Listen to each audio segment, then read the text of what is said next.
Hello and welcome to the AXIOM Insights Learning and Development Podcast. I'm Scott Rutherford. This podcast series is about the people, processes, content, and techniques that drive organizational performance through learning. This is the third episode in a special three-part series that we're focusing on leadership in learning and development. And today we're speaking with Jay Letourneau, the Senior Director of Learning and Organizational Development at the Massachusetts Bay Transportation Authority, better known as the MBTA, or in the Boston area, just the T.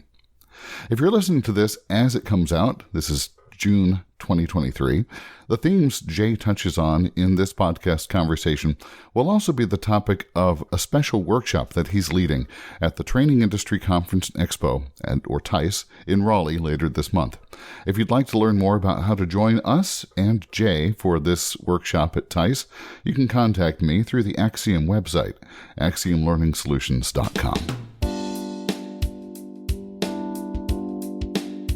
I'm Jay Letourneau. I am currently the Senior Director of Learning and Organizational Development at the Massachusetts Bay Transportation Authority, or the MBTA. I've been in learning and development for just about 22 years or so. Unlike most other careers, I don't think L&D is kind of like the thing where you're like, hey, when I grow up, I want to be a corporate trainer. Most people kind of fall into it, and I was one of them. I like to jokingly say that I went to school and got two useless degrees. I have a degree in philosophy and a degree in anthropology. My goal was always to be a research anthropologist like Indiana Jones, and also probably teach at the college level. Then life kind of happened. I got married young, never went back and got my master's, needed a job. My father was a foreman in construction, and he said, hey, it's a paycheck. So about 6 months into my work in construction, the gentleman who was the facilitator on site was in a horrific motorcycle accident. Spoiler alert, he survived. Okay, good news. But you he don't want to leave that lingering in the story. Exactly. But he did break a lot of bones, so he was out of commission for a while. And I'm not sure about the regulations now, but back in the early 2000s, on a construction site, you needed to have a certified OSHA facilitator on site. So my dad was kind of panicking because this happened over the weekend, and then Monday happened, and he was like, what am I going to do? And I raised my hand. I said, hey, I can do this. I went to school. I thought I wanted to be a teacher, so this is the next best thing. And then the bug hit me. I started teaching these OSHA classes and really getting up there and facilitating content to these construction workers. And it was a challenge because these are guys who don't want to be there for training. So I had to kind of use all of my skills.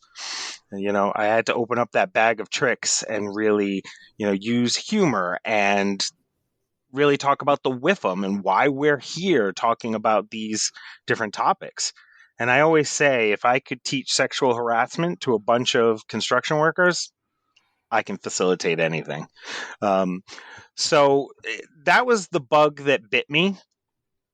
And then I just kind of started looking for things that were more specific on the training route.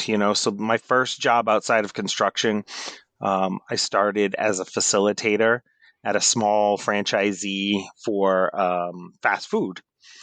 And the material I was getting from the fast food company was not great. So I started fiddling with it. Back then, of course, I didn't know it was instructional design, but then that was my foray into instructional design. Then I went and got certified in instructional design, started doing things like change management and DEI, and really starting to expand my portfolio. And the more tools I had in my tool belt, the more I realized, hey, I'm becoming a subject matter expert in learning and development. And that really opened up my horizons. And I went to a healthcare organization where I headed up the learning and development department, really built out a department from scratch. And then over the last few years, I've really taken that expertise in taking what I know about adult learning theory, what I know about organizations, and what I know about how to set an organization up for success. And that's been kind of my key to a long-lasting career in L&D. What's interesting is, and I didn't know this before we started talking just now about your initial interest in, sort of research anthropology, but I'm seeing that there might be kind of a closed circle here in that a lot of what I think happens in L&D is that, well, you have to start with understanding the system and the problem and Yes. the issue and the context. And so are you finding a little bit of that connection in your mindset to where you thought you were starting from? Yeah, absolutely.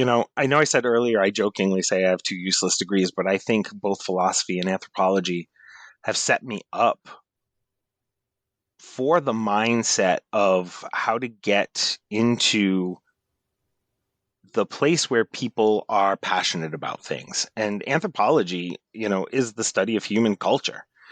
And one of the most difficult things about L&D is building that culture, building the culture of learning and getting people to really want to participate. It's the push-pull mentality. We don't want folks to always be told that they have to learn this, or always be told that this is something that they have to do. When you really build that community, that culture, that understanding that learning is going to help you to thrive in your role and really help you build a career, then that's the sweet spot. That's where we get people who want to go to the learning. They want to dive deeper into topics that excite them, like delegation or diversity and inclusion, or even being a mentor to folks who are coming into the organization. How can they support them? And that really is a lot around the feeling of anthropology and how cultures are created and thrive because of leadership and the values that we hold. So it is kind of funny that, I went to school for something totally different and I'm actually using the things that I've learned. So I'm hoping you can take us through your experience, sort of both in I think looking at it as a culture. We often talk about building a learning culture. Talk us through your experience of walking into an organization and doing that diagnostic. Okay, well, taking stock of the learning culture and the learning organization that you begin with, and not to inject Donald Rumsfeld here, but you begin with the organization you have, not the organization you may want. Absolutely. Those of us of a Absolutely. certain age probably get the reference. But so you start with what you have. And how have you approached that sort of diagnostic and build cycle, where starting from day one, walking in the door? So that's a good question, and it's something that I've been challenged with here at the MBTA. When I started here about 5 months ago, it was a new department, new role. Learning and development as a whole was more of a individual departmental function. So operations had their own trainers. HR had trainers. There wasn't this centralized thought process around training.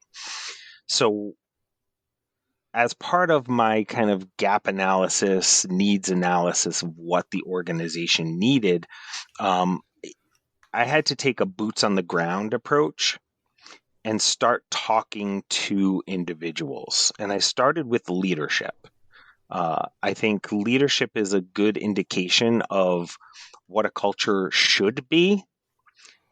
So talking to leadership, the one thing that I found universally from everyone that I spoke to, from an executive level down to mid-manager and those managers of individual contributors, were that they were passionate about development, about developing themselves, about developing their teams. They just didn't know how to get there. Then when I talked to the folks who were those frontline employees, our bus drivers, our train operators, our fare takers, anytime we talked about development, about training, it was kind of a double-edged sword, right? They're like, well, we are in training all the time, and it's all these different things that we have to do. But I'd be excited to learn about what other parts of the organization are doing, what other roles are like, and are there opportunities for me to advance my career? And that was a light bulb moment for me.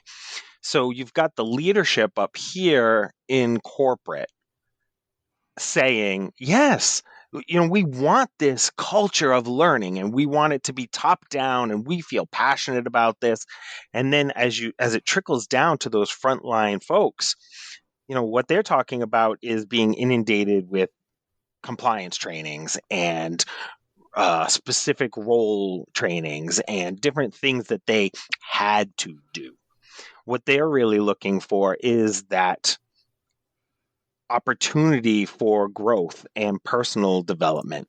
And that for me was really an eye opener on, like you said, what's the culture we have and how can I build it out to a culture that we want it to be? So one of the things that I find very interesting is that no matter what level in the organization you were at, they were passionate. And I can work with that. I can work with passion because passion can build a culture. And then what is next for me and my team is to take the gap between what leadership believes and thinks a learning culture should look like and what those frontline operators want and what a culture should look like for them. And that's kind of the sweet spot that my team and I are working on right now, is giving them the balance between the trainings they have to take and the trainings that they want to take. Well, it's a balance and a connection, right? It sounds like what you're doing, though, is also, and by listening to the folks who you're trying to connect with, and they're telling you what they're excited about and what they're passionate about, and if you're able to couple that and help them understand the relation between, well, everyone has to do the required training, but if you do the required training plus the development training, there's a path forward. And if maybe is what I'm saying directionally correct, are you connecting the dots to help them, sort of accept what has to be so they're excited about what could be? Yeah, absolutely. And it boils down to that with them again, Scott, right? It's what is in it for me. So explaining the whys behind the compliance training or the role-based training, and explaining how that can set them up for success for that career-based training. The great thing about the MBTA is we have such a wide variety of folks here, right? We have bus drivers who have been driving the same route for 25 years, and they're happy with that. They want to do that. They're pleased with their role. They're part of the overall Boston community, and they're excited to be part of the community and see the riders every single day and talk to the folks.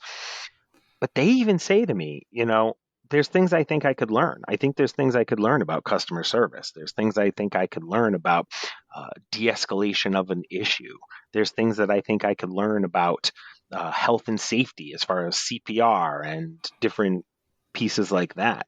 So really listening to the needs of those individual contributors, I think, is what drives the passion. Because if we can give them smatterings of compliance and smatterings of things that they want to do, and then open up an entire offering or library per se of things that they can look into or register or sign up for themselves, then I think we're in the place where we can start to really talk about a true learning culture.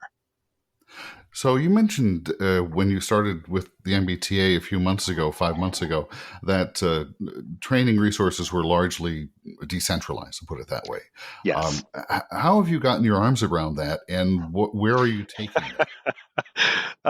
The arms are still trying to get around that. That's fair. The nice piece is that there is an internal initiative within the MBTA to centralize learning. We're working with a third party vendor who's coming in and doing a needs and gap analysis for us. They're interviewing all the different folks who have a role in training throughout the organization. I'm also doing my own research and analysis, building relationships, working with different departments. A perfect example is that we have a training school. And the training school is exactly what it sounds like. It is a school for all of our frontline folks to come in and learn their craft, whether it's driving a bus or railway mechanic or um, right of way mechanic who goes out and takes care of the rails and the roads and different uh, modes of transportation out there. They go through the training school. Um, the training school has traditionally been a entity that sat upon itself. Now I am building those relationships and saying to them, listen, I have a team of instructional designers. I have a team of LMS administrators. Let us help you design, develop, and execute a curriculum that's going to make it easy for the folks in your organizations to learn their craft, to be engaged while they're there, and work with the instructors who are there currently to get them to be energetic and engaging and exciting when it comes to the training.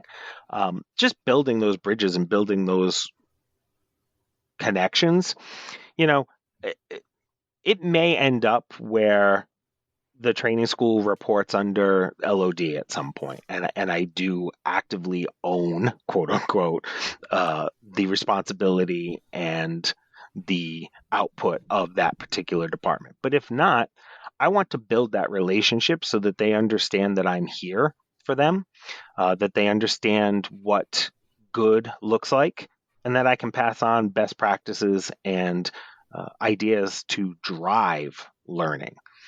Because definitely the training school is one of the pieces where those frontline operators, they have to go through the training school. So it's a lot of that compliance and regulatory things. So let's make it the most exciting training we can make it, and that's where I think myself and my team can really help. We'll see in the coming months as the research and the analysis goes on. I'm not going to make any predictions, but I would definitely like to see a more centralized learning and development where all of learning reports up to myself and my team. I think it would be more beneficial for the learners. I think it would be better for the long lasting culture. And I also think it's easier for the accountability of training. If there's one centralized source of truth, so to speak. And it just makes it easier for all the folks who are trying to commit to a training culture.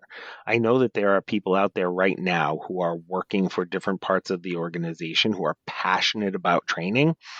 And maybe they don't have a formal background in training. Maybe they kind of just fell into it themselves, and this is early on in their journey. I want to be able to help them and support them and help them build out their career and build good learning experiences for their learners as well. Yeah, and I think what you're describing is sort of a classic pull between the federated, decentralized, and the Yes. centralized training model, because and maybe in some organizations, I don't know the MBTA's history and wouldn't pretend to, but speaking more generally, it's sort of it's a cycle in some cases. So you'll end up with a really solid centralized location, but maybe it becomes a little detached from its stakeholders, and then you'll have a passionate person in another department spin up a training operation rogue. I'm sure we've all heard that word. Yes. And then before too long, you end up with a splintered, decentralized training organization that you have to pull back together. So I think those of us who have been around for a while have seen the cycle. So I like what you're saying about trying to find those efficiencies and build the culture centrally, but with that communication and with that linkage out to the organization, because without that, that's when you start to become isolated and disconnected. Yeah, absolutely. And it piqued something when you said, I don't know the history of the MBTA. So the MBTA, or the T specifically, the subway in Boston, is the oldest subway system in North America. We started in 1897. So the organization has been around for a long time. And sometimes I jokingly say that we're still in those olden days of training. I would conservatively say, and I'm not saying this as a negative or or even an indictment to folks who came before me, but I'd conservatively say that we're like 15 years behind other organizations our size in our industry on how we approach training. And that to me is what kind of gets me up in the morning and says, how can we drive this forward? How can we push the culture? How can we get folks to really want to have the learning, the development, the personal experience that helps them grow their career? Because we already see that we have folks who come right out of high school or college, start with the organization, and then retire 30 odd years later. So we have the longevity. Let's give people the experience of developing a career. One of the great things that I find in this organization is that a lot of folks have started out as frontline workers and worked their way to executive level. So I want to build off that part of our culture, right? Is that everybody has the opportunity to grow. A perfect example is a colleague of mine who is currently acting head of the training school. She started as a bus operator, and she worked her way up to the head of a department. And I think that is the culture that I want to splinter off of when we talk about learning and development, that there are opportunities here. There are advancement opportunities. There are things that you can do with your career from start to finish here at the MBTA. And I'm going to give you the tools to climb up that ladder. That's where I think is our meat and potatoes of building the culture of learning here at the MBTA, is building off of the things that are already part of the culture. And I think that's the tricky part, is that most people come into an organization and they want to shove something down your throat, whether it's, change management or diversity and inclusion or learning and development, whatever, their acronym, so to speak, might be. They want to shove it down your throat rather than looking around and seeing what's already there and trying to stick pieces of your expertise into the pieces of the culture that are already there. Yeah. So what was it? What is it? Maslow's hammer, I think. When Yes. all you have is a hammer, everything looks like a nail. If I'm absolutely. That right. Yes. So you don't want to force fit solutions that don't fit the problems. No, yeah, exactly. And I appreciate, as a philosophy Major, the Maslow reference as well. I can't guarantee I may have no more of those, but that's at least one. No, that's great. And most people when they talk about Maslow, they talk about his hierarchy of needs. But the hammer analogy is perfect, right? It's one of those things where if you are a hammer, everything looks like a nail, and if there are things that don't necessarily look or feel like they always have to you, your first instinct is to fight them. And that's the challenge, right? Is that I need to come in as the new guy and get people to understand that I'm not trying to force anything on them. I'm not trying to give them anything that they don't want. I'm trying to enhance their culture, and then also going with the Maslow theme, the hierarchy of needs, I want people to understand that I'm coming in to help them with their psychological needs, help them with their safety and security. Hopefully I'll get to the love and belonging piece. But there's a strong culture here already that revolves around other things that I think I can tap into very easily. Well, I think there's probably a connection, or I would at least hope there's a connection between building a modern and engaged learning culture and how the MBTA is positioning itself as an employer, a desirable employer, and a home for people to, people. It sounds to me if you have folks starting right out of high school or college and making a 35-year career at the MBTA, attraction and longevity may not be a problem, but I think every organization at the same time needs to keep itself competitive in the talent market too. Yeah, and talent and training and support is I like to think a big part of that. It really is, right? Especially for those folks who come to us right out of high school, who may not have a college education, may not have a degree, may not have the thought process that they can move further in the organization because they're like, oh, well, I didn't get a degree. There's nothing stopping them from succeeding in this organization, and learning and development, helping them get certifications, helping them get understandings and backgrounds and different knowledge bases, helping them to break into different departments that they're excited and passionate about, and then working from there. I mean, even as far as education wise, we have a very robust reimbursement program for folks who want to go on and continue their education. So that's one of the pieces too that I think from a learning and development, I think organizations who strictly think of learning and development as training see it just as that, right? It's like, well, these are the things that I need to learn to do my job. You really have to push past the training and think more about the learning and development piece. That's where training and learning and development are different. Learning and development are, how can I grow myself? How can I develop my path? And one of those things is our reimbursement process for college, helping folks with certifications, helping people get certified when they're certified in certain aspects of their job, and even building out on things that we bring into the organization, like mentorship and leadership development and change management and ROI, all these things that people don't necessarily think of as part of their daily job, but it really helps them to develop themselves and to move on.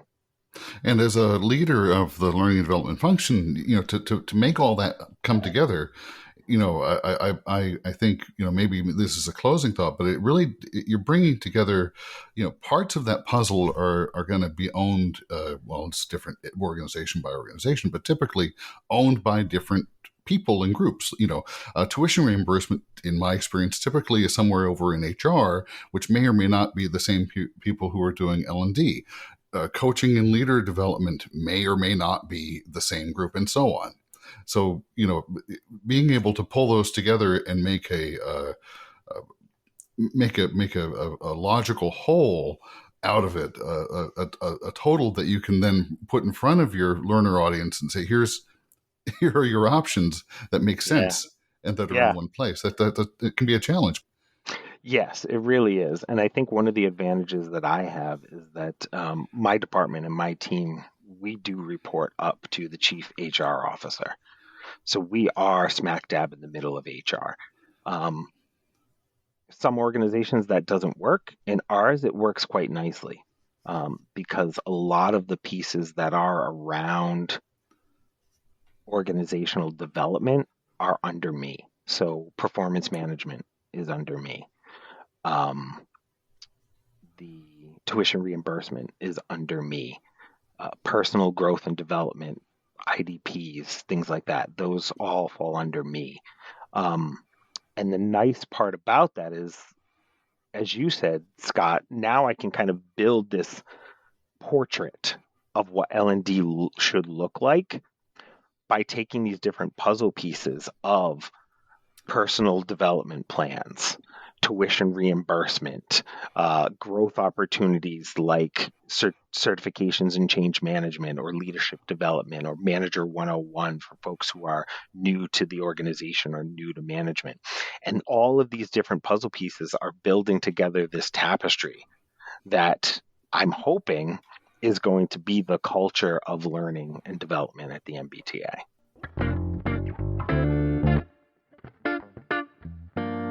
My thanks to Jay Letourneau. I hope you're able to join Jay and me for his workshop later this month at the TICE conference in Raleigh, North Carolina. You can learn more about the conference at axiomlearningsolutions.com/TICE or by visiting trainingindustry.com. This podcast is a production of AXIOM Learning Solutions. AXIOM is a learning services company that provides learning teams with the people and resources needed to accomplish virtually any learning project or objective, from on-demand learning professionals who will work alongside your team to complete learning content or project outsourcing. If you'd like to discuss how AXIOM can support your learning goals, contact us at axiomlearningsolutions.com. Thanks again for listening to the AXIOM Insights podcast.